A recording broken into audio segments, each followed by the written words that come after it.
If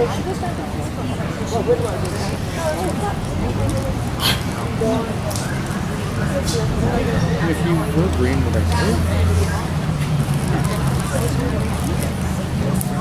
Let fame that all hunt after in their lives live registered upon our brazen tombs, and then grace us in the disgrace of death. Therefore, brave conquerors, for so you are that war against your own affections and the huge army of the world's desires. Our late edict shall strongly stand in force. Navarre shall be the wonder of the world. Our court shall be a little academe, still a contemplative in living art. You three, Byron, Dumaine, and Longueville, have sworn for 3 years' term to live with me, my fellow scholars, and to keep those statutes that are recorded in this schedule here. Your oaths are passed, and now subscribe your names that his own hand may strike his honor down that violates the smallest branch you're in. If you are armed to do as swore to do, subscribe to your depots and keep it too. I am resolved. 'Tis about 3 years past. The mind will banquet though the body pine. Fat punches have lean pains, and dainty bits make rich to rinse. But bankrupt is quite the witness. My loving lord, Dumaine is mortified. The gross manner of the world's delight he throws upon the gross world's baser slaves. To love, to wealth, to dine, I pine to die with all those living in philosophy. I can but say their protestation's over. So much, my liege. I was already sworn, that is, to live and study with you here 3 years. But there are other strict observances, as not to see a woman in that time. And on 1 day a week to have no food, and then but 1 meal and every day besides. And to only take drink on Christmas Day, and no drugs! For 3 years! This is the 70s, man! And then to sleep at 3 hours in the night, and not be seen to nap all the day. All the which I hope it is not enrolled there. Oh, these barren tasks, too hard to keep. Not to see ladies, study, fast, not sleep. Your oaths are passed to pass away from these. Let me say no, my liege, and if you please, I only swore to study with your grace and stay here in your court for 3 years' space. You swore to that, Byron, and to the rest. By yea and nay, sir, and then I swore in jest. What is the point of studying? Let me know. Why, that to know which knows we should not know. Things hid and barred, you mean, from common sense? Aye, that is study's godlike recompense. Come on, then. I will swear to study so. To know the thing I am forbid to know, as thus. To study where I well may dine, when to feast expressly am forbid. Or, study where to meet some mistress find, when mistresses from common sense are hid. Study knows that which yet it doth not know. Swear to me this, and I'll ne'er say no. These be the stops that hinder study quite, and train our intellects to vain delight. Why, all delights are vain, but that most vain, which with pain purchased, doth inherit pain, as painfully to pore upon a book, to seek the light of truth, while truth the while doth falsely blind the eyesight of his look. Light seeking light, doth light of light beguile. Study is like heaven's glorious sun. Will not be deep searched with saucy looks. Small have continual plotters ever won, save base authority from others' books. How well he's read to reason against reading. Proceed well against all good proceeding. He weeds corn and still lets grow the wheating. Spring is near when green geese are a-breeding. How follows that? Fit in his place and time. In reason, nothing. Something then in rhyme. Byron is like an envious sleeping frost that bites the firstborn infants of the spring. At Christmas I no more desire a rose than wish a snow in May's newfangled mirth. Well, sit you out. Go home, Byron, adieu. Ah, no, my good lord. I have sworn to stay with you. And though I have, for barbarism and drugs, spoke more than for that angel knowledge you can say, yet, confident, I'll keep what I have swore, and bide the penance of each 3 years, eh?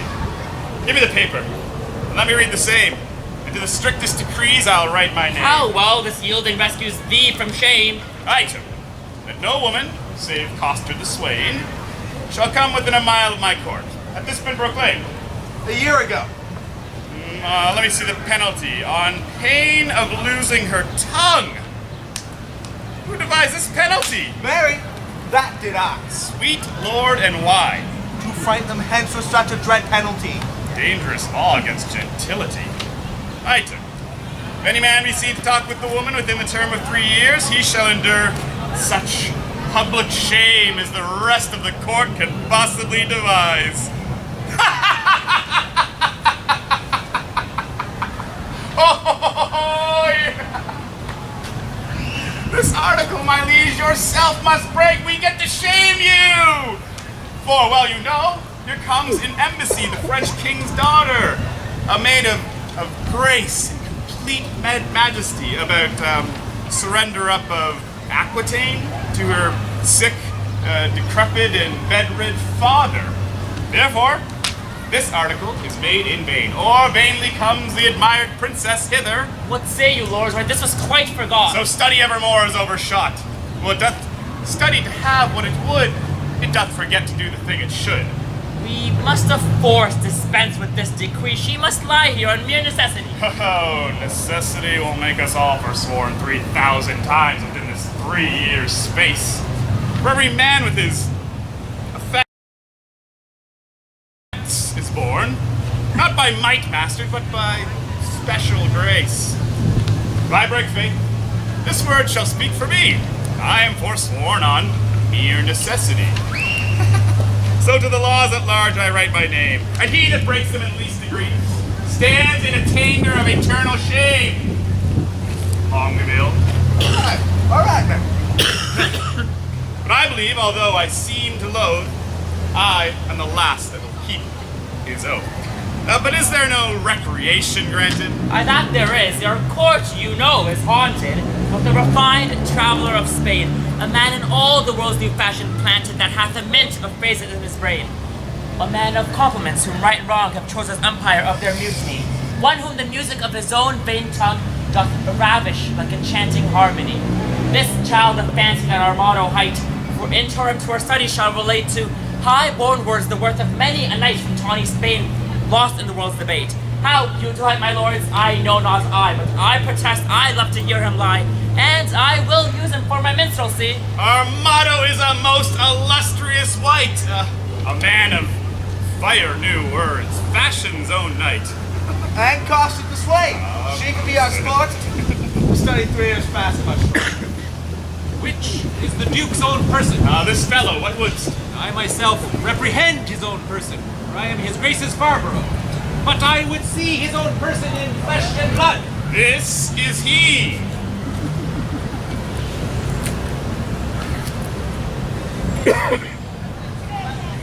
Signor, arm commends you. There's villainy abroad. This letter will tell you more.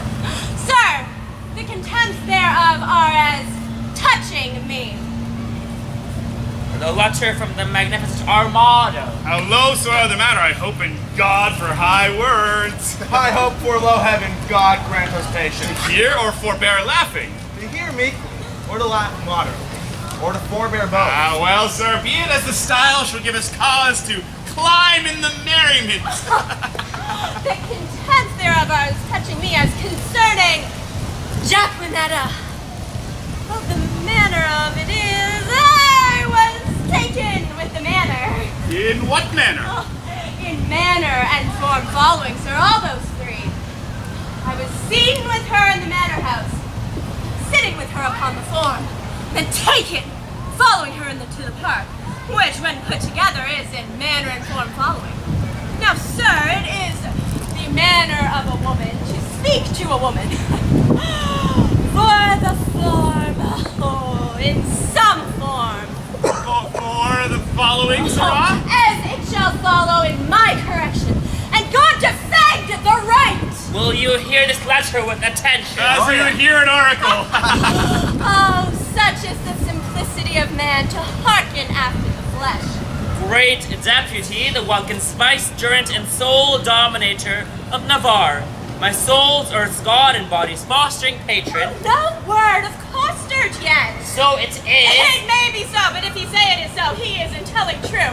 But, so, Peace. be to me and every woman that dares to fight. No words. Oh, of other women's secrets, I beseech So it you. is besieged with sable-colored melancholy I did commend the black oppressing humor to the most wholesome physic of thy health-giving air. And as I am a gentleman, betook myself to walk. The time when about the 6th hour I did encounter that obscene and preposterous event that draweth from my snow-white pen the ebon-colored ink, which here thou viewest, beholdest, surveyest, or seest. But to the place where it standeth north, northeast, and by east from the west corner of thy curious, knotted garden, there did I see that low-spirited swain, that base minnow of thy mirth, that unlettered, small-knowing soul, Still me. that shallow vassal, Me. which, as I remember, hight Custar, Me. sorted and consorted contrary to thy established proclaimed edict and continent canon, which but with this I passion to say, wherewith, With a wench. with a child of our grandmother Eve, a female, or for thy more sweet understanding, a woman. Her I, as my ever esteemed duty pricks me on, have sent to thee to receive the meed of punishment by the sweet graces of Officer Anthony Dull, a man of good repute, carriage, bearing, and estimation. Me! And if please you, I am Anthony Dull. For Jacquinetta, so is the weaker vessel called, I keep her as a vessel of the law's fury, and shall at the least of thy sweet notice bring her to trial. Thine in all compliments of heart, burning heat of duty, Don Adriano de Armado. This is not so well as I had looked for, but the best I ever heard. I, the best of the worst. But, sirrah, what say you to this? Sir, I confess the wench. Did you hear the proclamation? I confess much of the hearing of it, but little of the marking of it. It was proclaimed a year's imprisonment to be taken with a wench. I was taken with none, sir. Oh, she was a damsel. While it was proclaimed damsel. Oh, she was no damsel neither, sir. She, was a virgin. Well, it is so very too, for it was proclaimed virgin. If it were, I deny her virginity. I was taken with a maid. This maid will not serve your turn, woman. Oh, this maid will serve my turn, sir. Swain, I will pronounce your sentence. You shall fast a week with bran and water, I had rather pray a month with mutton and pork. and Don Armado shall be your keeper. My Lord Byron, see her delivered o'er, and go we lords to put in practice which each other has so strongly sworn. My head to any good man's hat. These oaths and laws will prove an idle store. Sirrah, come on. I suffer for the truth, sir. For true it is, I was taken with Jacquinetta, and Jacquinetta is a true girl, and therefore welcome the sour cup of prosperity. But affliction may one day smile again. Until then, sit thee down, sorrow.